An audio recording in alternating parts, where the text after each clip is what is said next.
खबरों में बने रहने के लिए बेल आइकन दबाएं और फर्स्ट इंडिया न्यूज को सब्सक्राइब कीजिए। नमस्कार, हमारे खास पेशकश में आप सभी का बहुत स्वागत है और आपके साथ मैं हूं दीपा बाफिला। भारत की बहादुर सेना से जब कोई टकराएगा तो जाहिर है कि उसका मान मर्दन होकर रहेगा। जिस गलवान घाटी में चीनी सैनिकों ने धोखे का वार किया, वही घाटी भारतीय शेरों के दमदार पलटवार की गवाह बनी। ये कहानी आपको हम दिखाएंगे, साथ ही साथ नक्शे के माध्यम से सीमा के हर उस स्पॉट तक आपको लेकर चलेंगे जहां चीन की चालाकी के सामने सीना ताने खड़े हैं हिंद के वीर जवान। दिखाएंगे लद्दाख की हर एक पिक्चर एकदम क्लियर।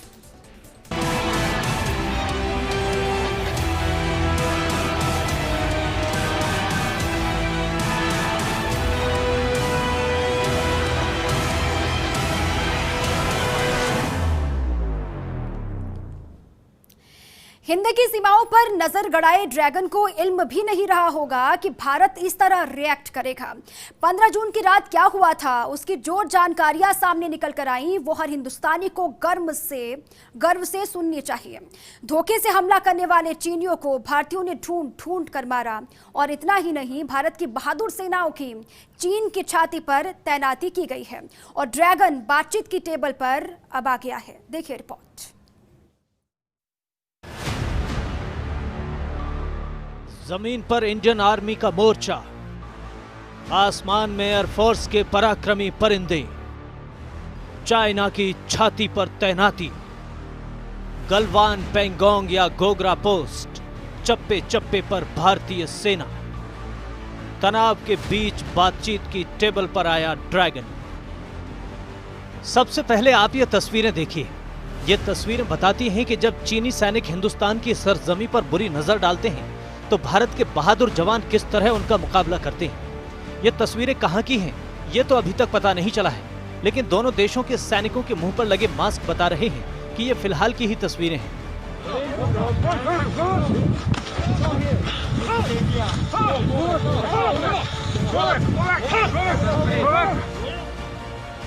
15 जून की रात चीन ने धोखे से हमला किया तो भारत के जांबाजों ने गर्दन तोड़ जवाब दिया था।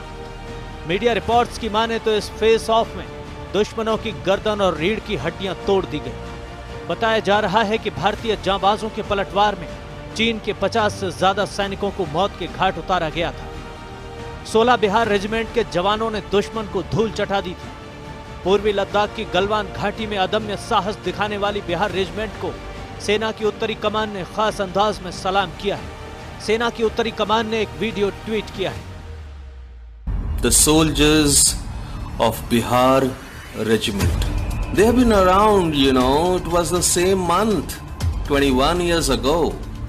Bihar regiment gave a bloody nose to the Kargil intruders.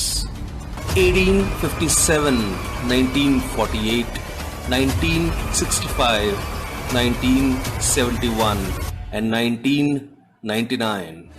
They were born to fight. They do what they do.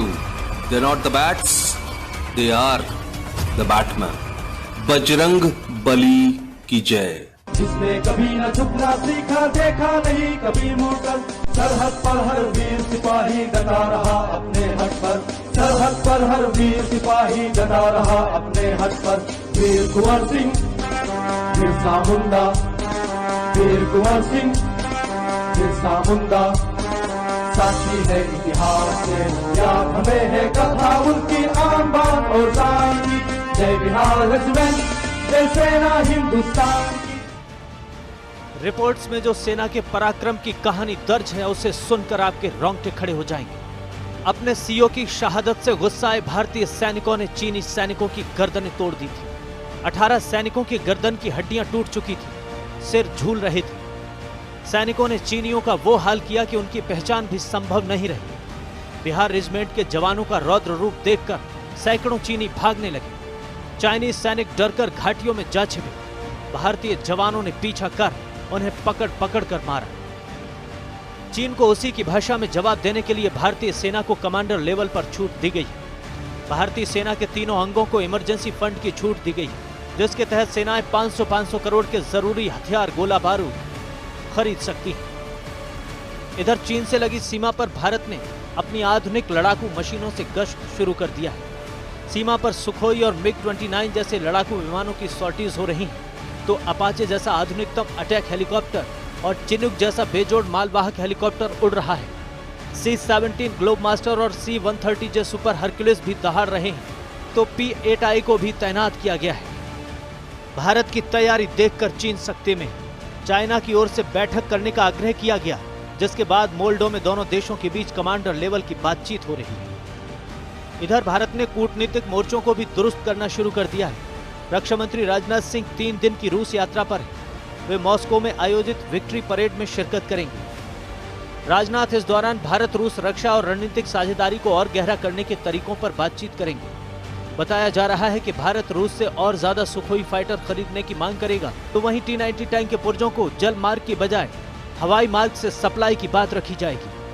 रक्षा मंत्री का ये दौरा भारत और चीन के बीच बढ़ते सीमा गतिरोध के मध्य में हो रहा है और इसे इस तनाव से जोड़कर भी देखा जा रहा है। उधर रूस के विदेश मंत्री सर्गेई लावरोव 23 जून को रूस भारत चीन त्रिपक्षीय विदेश मंत्री वार्ता की मेजबानी करने वाले हैं। ऐसे में इस बैठक पर भी सबकी नजरें हैं। Bureau report, post India.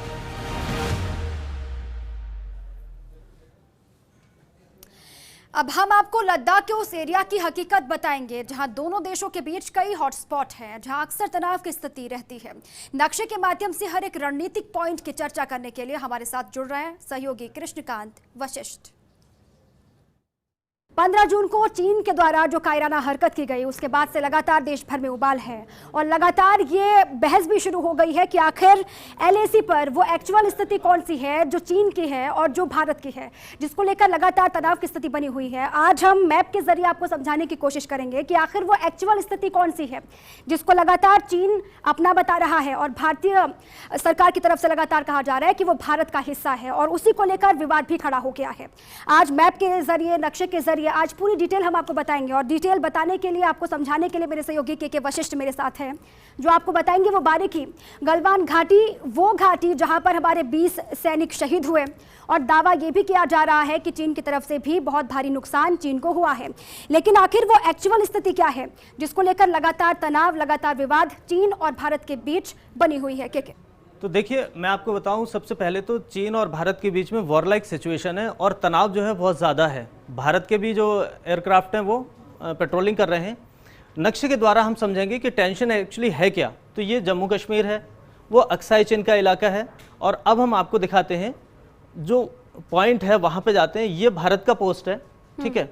और ये जो पैरेलल नदी आपको दिखाई दे रही है, ये शोक नदी है और इसी शोक नदी में आके मिलती है गलवान।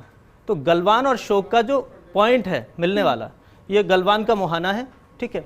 और यहाँ गलवान आती है, ये गलवान वैली से होके ये शोक नदी है, ठीक है।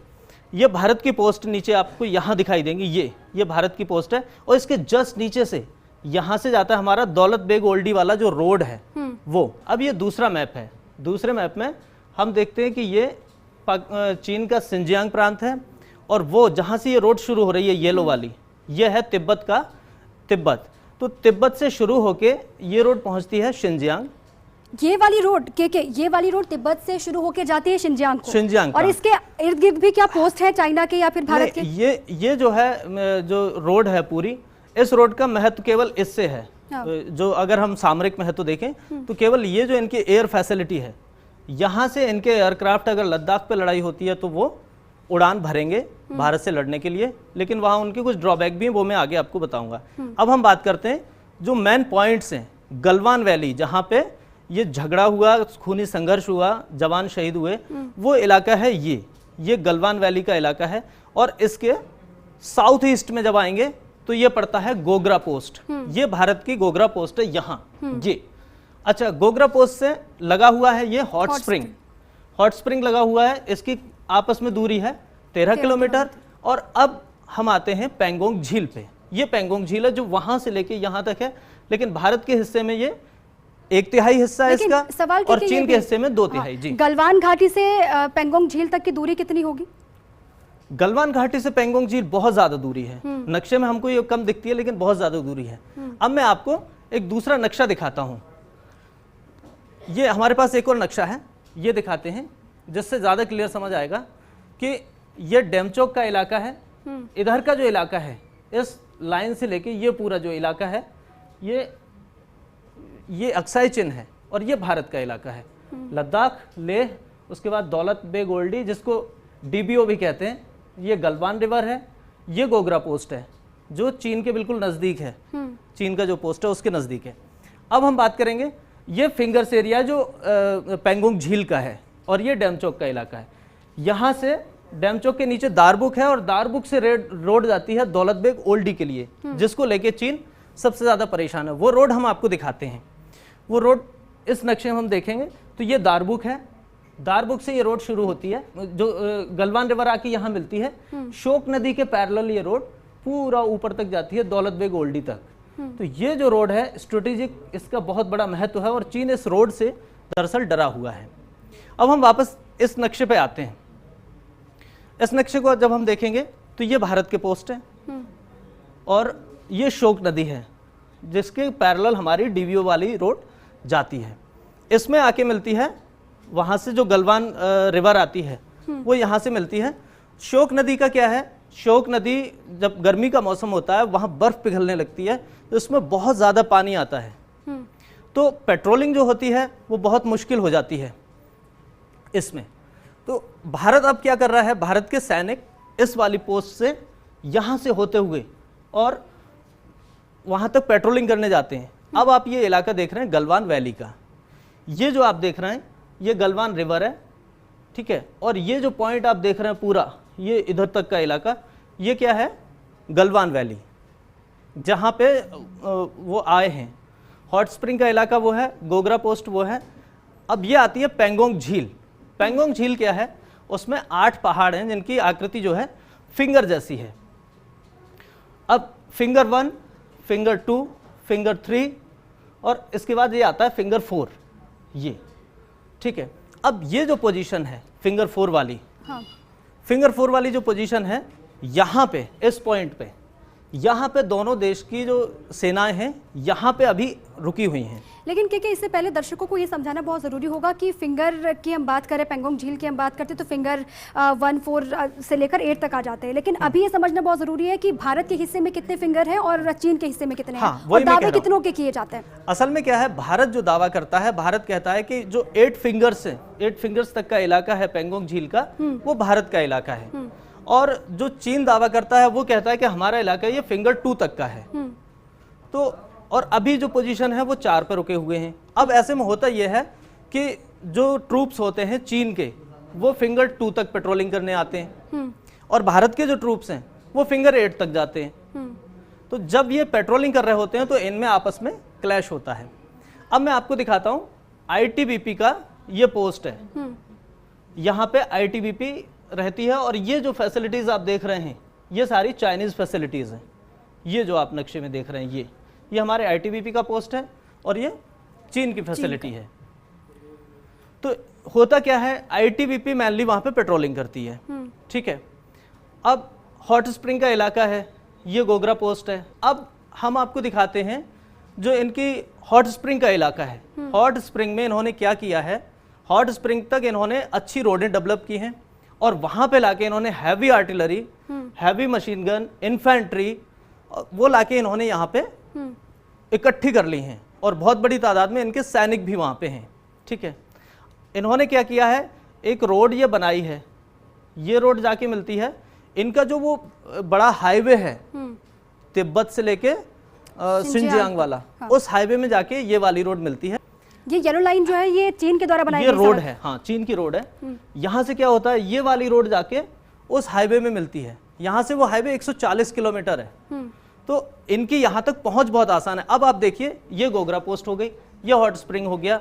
इन्होंने क्या किया है, एक रोड ये बनाई है, उसके अलावा ये रोड ये है। तो ये गोगरा पोस्ट को घेरने की प्लानिंग कर रहे हैं। इसको गोगरा पोस्ट को क्यों घेर रहे हैं, इसके 2 महत्व हैं। एक सामरिक, कि वहां से ये भारत को रोकेंगे, वहां से पोस्ट खाली करवाएंगे। दूसरा, गोगरा पोस्ट जहां पे है वहां की जो पहाड़ियां हैं उनमें बहुत गोल्ड है, उसके अलावा और भी मिनरल्स हैं, तो चीन की नजर उस मिनरल पे है। इसके लिए वो गोगरा पोस्ट को घेरने की प्लानिंग कर रहा है। मैन उसका मकसद गोगरा पोस्ट है। दूसरा क्या हुआ, जो आपने देखा, जो हमारी पोस्ट थी शोक नदी के पास में, उस पोस्ट से लेके और जो पेट्रोलिंग पॉइंट था जहां क्लैश हुआ था, पेट्रोलिंग पॉइंट 14, वहां तक भारत क्या है, एक सड़क बना रहा था।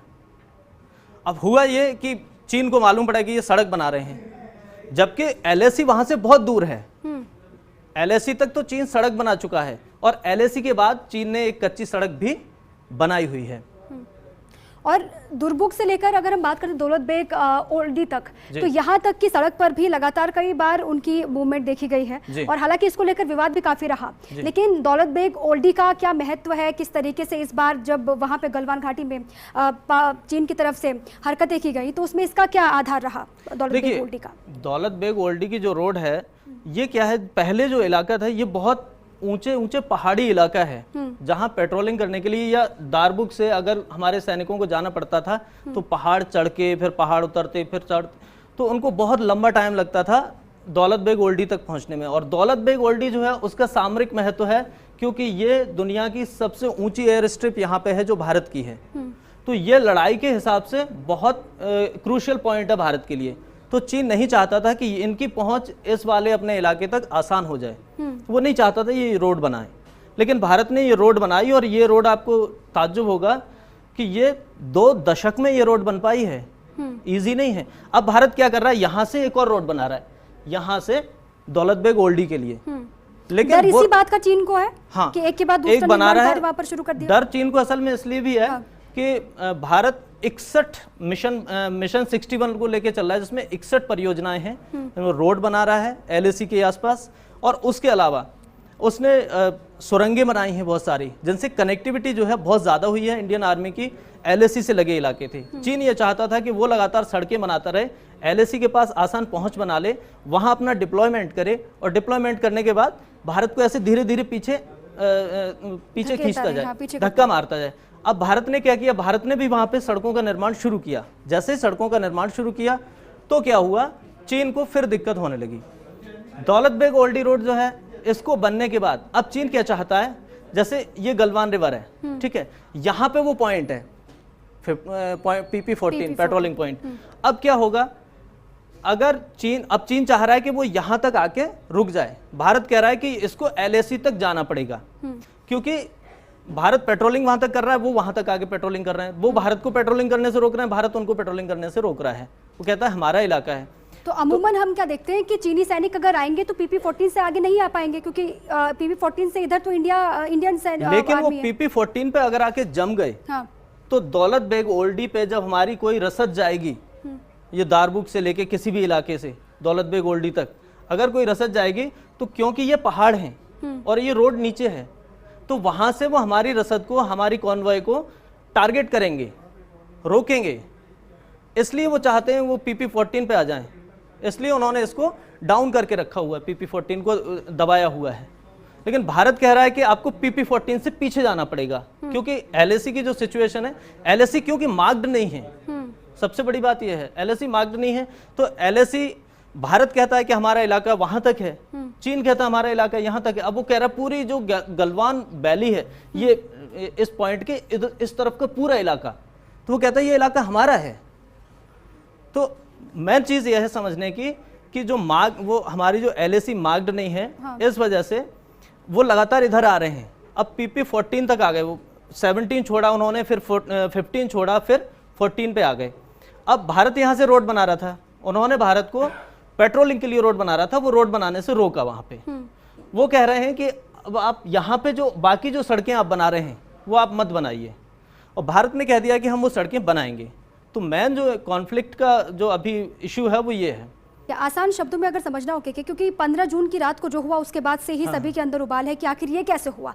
15 जून की रात को जो एक्चुअल स्थिति थी जहां पर इंडियन आर्मी पहुंची हुई थी, असल में वो क्या कर रहे हैं, पेट्रोलिंग पॉइंट 17, 15 के बाद 14 तक वो निर्माण करना चाह रहे हैं। वहां पे निर्माण करेंगे, सड़क बनाएंगे, सड़क के बाद में फिर वहां पे स्थायी निर्माण करेंगे, स्थायी निर्माण के बाद में फिर वही इन्फेंट्री लाके वहां पे रखेंगे और मिलिट्री लाके वहां पे रखेंगे, डिप्लॉयमेंट बढ़ाएंगे, और डिप्लॉयमेंट के बाद उस इलाके को कब्जाने की कोशिश करेंगे। इसीलिए भारत का एतराज है कि आप 14 पॉइंट से पीछे जाइए, 14, 15 और 17 तीनों से पीछे जाके जहां आपकी LAC है, जहां पे आपका हेडक्वार्टर है, जहां पे आप रुके हुए हैं, वहां आके आप रुकेंगे। भारत का ये है कहना उनसे।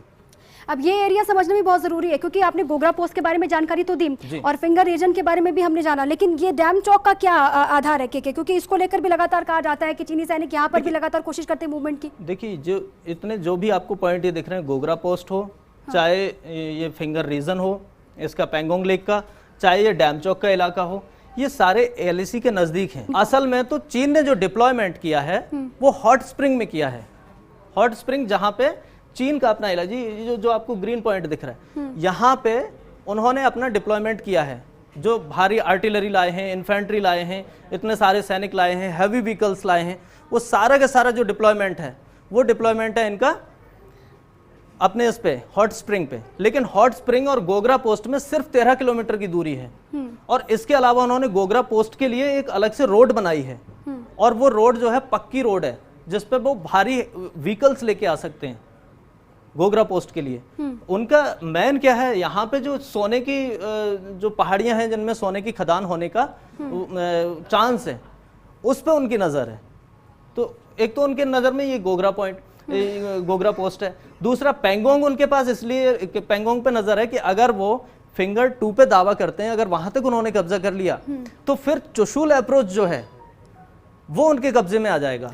और चुशुल अप्रोच को अगर आप समझेंगे तो वो पॉइंट है जहां 1962 की लड़ाई में चीन ने सबसे ज्यादा नुकसान भारत को वहीं पहुंचाया था, चुशुल पे, क्योंकि वहां स्ट्रेटेजिक जब सिचुएशन हम देखते हैं तो वहां जाके वो मजबूत हो जाते हैं।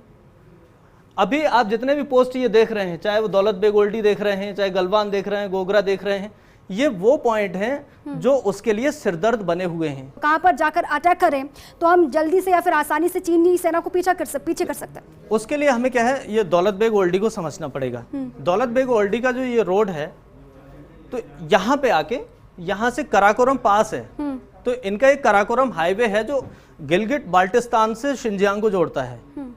वो जो कराकोरम हाईवे है, दौलत बेग ओल्डी से ये कराकोरम पास से होते हुए और चीन के नजदीक पहुंच सकते हैं। इसलिए चीन चाहता है कि ये जो दौलत बेग ओल्डी रोड है, इसके लिए वो अपनी एक पोजीशन मजबूत करे, और इसलिए वो पॉइंट 14 पे आया है। ये है स्थिति। अच्छा, दूसरा एक चीज और मैं आपको बताऊं कि जैसे हमने ये वाली रोड आपको दिखाई थी, इसमें क्या है, जैसे इनकी ये एयर फैसिलिटी है आंगरी वाली, यहां से क्या होगा, इनके जितने भी एयरक्राफ्ट होंगे, अगर भारत से लड़ाई होती है और इनके जितने भी एयरक्राफ्ट होंगे यहां से ही उड़ान भर सकते हैं। अगर लद्दाख में ये लड़ेंगे तो जब यहां से ये उड़ान भरेंगे तब क्या होगा कि वो ना तो ज्यादा हथियार लेकर उड़ान भर सकते हैं और ना ही ज्यादा फ्यूल लेकर उड़ान भर सकते हैं। क्योंकि इसकी वजह यह है कि ये ऊंचाई पे है, हाई एल्टीट्यूड है। हाई एल्टीट्यूड पे जब कोई एयरक्राफ्ट उड़ान भरेगा तो उसको क्या है, और ऊंचाई के लिए उड़ना पड़ेगा। जब भी कोई टेक ऑफ करेगा तो ऊंचाई के लिए उड़ान भरेगा। जब ऊंचाई के लिए उड़ान भरेगा और पहले से हाई एल्टीट्यूड पे है, तो ज्यादा ऊंची उड़ान के लिए उसको जाहिर है उसका वजन कम होगा, तभी वो उड़ान भर सकता है। इसके लिए क्या होगा कि वो कम लॉजिस्टिक के साथ में और कम फ्यूल के साथ में उड़ान भरेगा। ठीक है। दूसरी चीज, चीन के जितने भी एयरक्राफ्ट हैं उनमें एयर रिफ्यूलिंग की क्षमता नहीं है, वो हवा में उनकी रिफ्यूलिंग नहीं हो सकती। तो ऐसा भी नहीं है कि वो उड़ान भरने के बाद में उनकी रिफ्यूलिंग हो जाए। तो उनको क्या है, बार बार यहाँ पे फ्यूल लेने आना पड़ेगा, बार बार एम्यूनेशन लेने आना पड़ेगा। भारत के पास क्या है, आंगरी तक ही चीनी सेना आ सकती है नहीं, अगर आर्टिलरी लेकर आती है सेना इसीलिए इन्होंने सेना का डिप्लॉयमेंट ज्यादा बढ़ाया है। हाँ। सेना तो इनकी आ सकती है। इन्होंने ये पॉइंट इसीलिए जैसे गोगरा के पास में ले आए, गलवान के पास में ले आए, जहां जहां भारत के पॉइंट, ये पैंगोंग पे ले आए, पैंगोंग से चुशुल अप्रोच जाना चाह रहे हैं। तो ये जो इनकी नजर है, आर्मी ये इसीलिए डिप्लॉय कर रहे हैं कि ये एयरफोर्स से कमजोर पड़ जाएंगे। ये है मेन चीज। लेकिन 60 के दशक के बाद हम देखते हैं कि क्योंकि ये पहली मर्तबा है जब 2020 में हम देख रहे हैं इस तरीके से आक्रमण चीन की तरफ से किया गया, वो भी तब जब वो उस स्थिति में नहीं थे दोनों तरफ के सैनिक, या फिर हम कहीं इंडिया की तरफ से आर्मी उस स्थिति में नहीं थी। लेकिन कहा यह जाता है कि जब 1962 में भी युद्ध हुआ था या फिर उससे पहले भी, शुरुआत जो विवाद का हुआ था वो गलवान घाटी से ही हुआ था। तो वो कौन सी स्थिति है, क्या 1962 वाली स्थिति वही है जहाँ पर अभी विवाद बना हुआ है? उसके दो चीजें हैं, गलवान और पैंगोंग सो लेक यहाँ से हुआ था, और पैंगोंग सो लेक पे ये चुशुल अप्रोच पे आ गए थे। चुशुल अप्रोच पे जब ये आ गए थे तो इन्होंने वहां से अटैक किया, क्योंकि वो सामरिक पोजीशन इनके हाथ में आ गई थी जो भारत के लिए स्ट्रांग थी, और वो इन्होंने कब्जाई। और वो कब्जाने के बाद में, और दूसरी चीज थी कि भारत के पास कोई भी इंफ्रास्ट्रक्चर नहीं था, तो भारत के सैनिक वहां तक पहुंच ही नहीं पा रहे थे, उनकी रसद नहीं पहुंच पा रही थी। आप सोचिए, उनके 80,000 सैनिकों से हमारे 12,000 सैनिक लड़े थे उस टाइम में। और चीन की अब चिंता यही है कि भारत ने लगातार इंफ्रास्ट्रक्चर डेवलप किया है। आप सोचिए, दौलत बेग ओल्डी पे भारत ने अपना एयरबेस शुरू कर दिया है। ये दुनिया का सबसे ऊंचाई वाला एयरबेस है, जहां पे भारत जब चाहे तब जो हमारा C-17 ग्लोब मास्टर मालवाहक विमान है उसको यहाँ उतार सकते हैं। इसीलिए हम कह रहे हैं कि ये 2020 का भारत है, क्योंकि 1962 में ये स्थिति नहीं थी भारत नहीं थी। वही है कि भारत ने जो कनेक्टिविटी बढ़ाई है LAC के पास में, चीन इसलिए परेशान है कि अब लड़ाई अगर होगी तो भारत वहां तक रसद ले आएगा, भारत वहां तक सैनिक ले आएगा, जल्दी से जल्दी डिप्लॉयमेंट कर देगा और हमसे टकराने की स्थिति में आ जाएगा। इसलिए इनको रोड बनाने से रोको। और अगर ये रोड बना रहे हैं तो इनके सामने उन पॉइंट्स को जाके कब्जा कर लो अभी पहले से, जहां से हम स्ट्रेटेजिकली स्ट्रांग हो जाएं। इसीलिए वो PP-14 पे आए हैं। तो ये पूरी स्थितियां और ये मैप के जरिए पूरी जानकारी केके ने आपको दी, और ये जानना हर भारतीय के लिए बहुत ज़रूरी है कि आखिर कहां पर विवाद की स्थिति बनी हुई है। क्योंकि हम देखते हैं कि 60 के दशक के बाद से ये पहली मर्तबा ऐसा हो रहा है जब चीन की तरफ से एक ऐसी परिस्थिति में हमला किया गया जब मेजर जनरल स्तर की बातचीत हो रही थी। लगातार बातचीत का कई दौर चला, लेकिन उसके बावजूद भी चीन ने विश्वासघात किया, धोखेबाजी एक बार फिर से की है। वो चाहे 1962 का युद्ध हो या फिर उसके बाद से आप देखते हैं 1967 हो या फिर 75 हो या फिर 2020 हो, एक बार फिर से चीन ने वही काराना हरकत दिखाई है और एक बार फिर से वही धोखेबाजी की है। हमारी खास पेशकश में अभी के लिए बस इतना ही। खबरें लगातार जारी हैं, आप रहिए फर्स्ट इंडिया के साथ। नमस्कार।